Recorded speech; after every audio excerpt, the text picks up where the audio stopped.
Hello everyone, स्वागत है आपका एग्जाम स्टॉक्स के यूट्यूब चैनल में।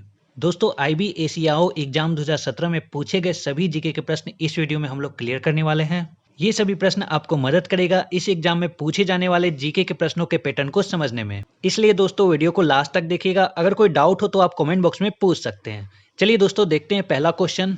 फर्स्ट क्वेश्चन दोस्तों, IPv6 का साइज क्या होता है? चार ऑप्शन आपके सामने है: 64 बिट्स, 128 बिट्स, 256 बिट्स या फिर 512 बिट्स। इसका जो राइट आंसर हो जाएगा दोस्तों वो हो जाएगा 128 बिट्स। अगर दोस्तों IPv4 की बात करें तो इसमें होता है 32 बिट्स, तो आपको याद रखना है 32 बिट्स होता है V4 में और V6 में होता है 128 बिट्स। ठीक है, बढ़ते हैं नेक्स्ट क्वेश्चन की ओर। नेक्स्ट क्वेश्चन है दोस्तों, निम्न में से क्या सूर्य के प्रकाश को सीधे रूपित करने के काम में आता है? तो चार ऑप्शन आपके सामने है। इसका जो राइट आंसर हो जाएगा दोस्तों वो हो जाएगा फोटोवोल्टोइक सेल, यानी ऑप्शन नंबर ए इसका राइट आंसर है। ये क्या करता है दोस्तों? सूर्य की रोशनी लेकर उसे विद्युत ऊर्जा में बदलता है, यानी प्रकाश ऊर्जा को विद्युत ऊर्जा में कन्वर्ट करता है फोटोवोल्टाइक सेल। तो याद रखना है आपको। चलिए देखते हैं नेक्स्ट क्वेश्चन।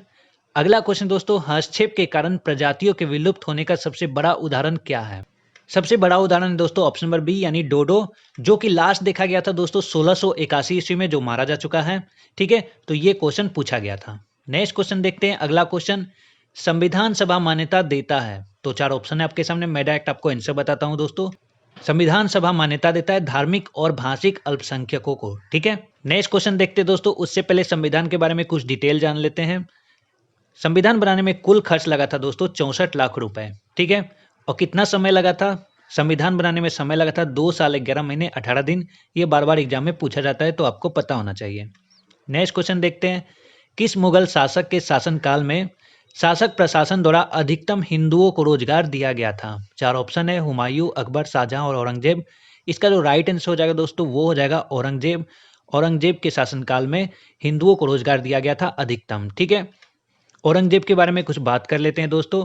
वे छठे नंबर के मुगल बादशाह थे, मुगल शासक थे। ठीक है, औरंगजेब ने 1658 से 1707 तक लगभग 49 वर्षों तक शासन किया था। याद रखना है आपको।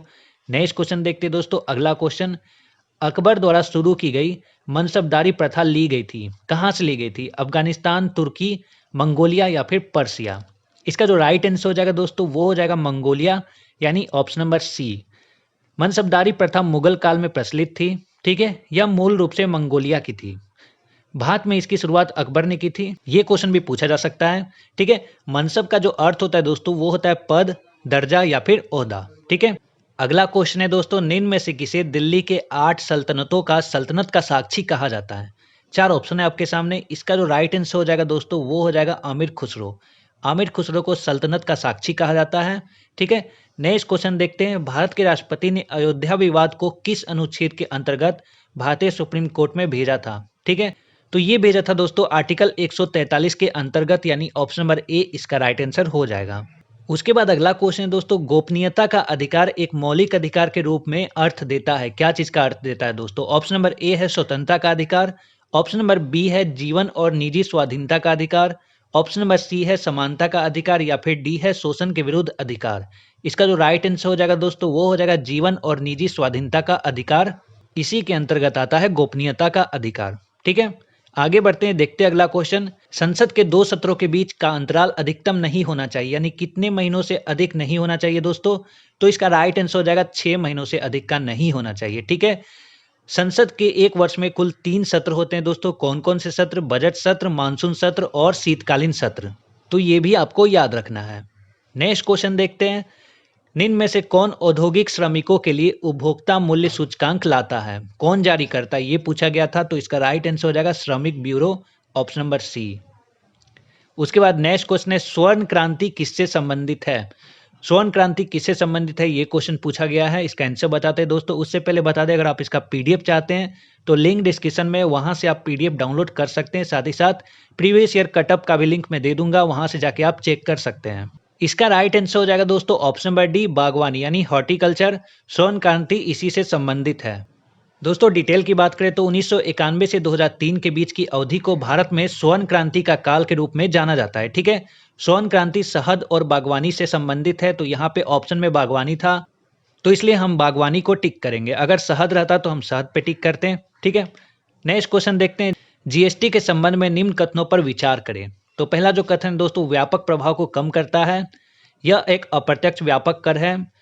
तीसरा है दोस्तों, आम घरेलू बाजार को तैयार करने का लक्ष्य है। मदिरा और पेट्रोल को जीएसटी में छूट प्राप्त है। ठीक है, तो इसका जो आंसर हो जाएगा दोस्तों वो हो जाएगा सभी सही हैं। ठीक है, यानी दोस्तों चारों कथन सही हैं। जीएसटी के बारे में कुछ बात करें दोस्तों, तो 12 अगस्त 2016 को असम राज्य ने पहली बार जीएसटी को मंजूरी दी थी। ठीक है, जीएसटी लागू करने वाला पहला कंट्री की बात करें दोस्तों, तो फ्रांस सबसे पहले जीएसटी को लागू किया था। तो ये आपको याद रखना है, कुछ इंपॉर्टेंट पॉइंट्स हैं। तो दोस्तों ये सभी जीके के प्रश्न थे जो IBACIO 2017 के एग्जाम में पूछे गए थे। कुछ प्रश्न दोस्तों करंट अफेयर्स के थे जो उस समय के थे, तो वो पीडीएफ में आपको मिल जाएगा, उसका लिंक डिस्क्रिप्शन में है। ये वीडियो कैसा लगा, पसंद आया तो लाइक कीजिएगा, दोस्तों के साथ शेयर कीजिएगा, और दोस्तों चैनल पे नए हैं तो सब्सक्राइब करके बेल आइकन को जरूर प्रेस कर दीजिएगा। धन्यवाद।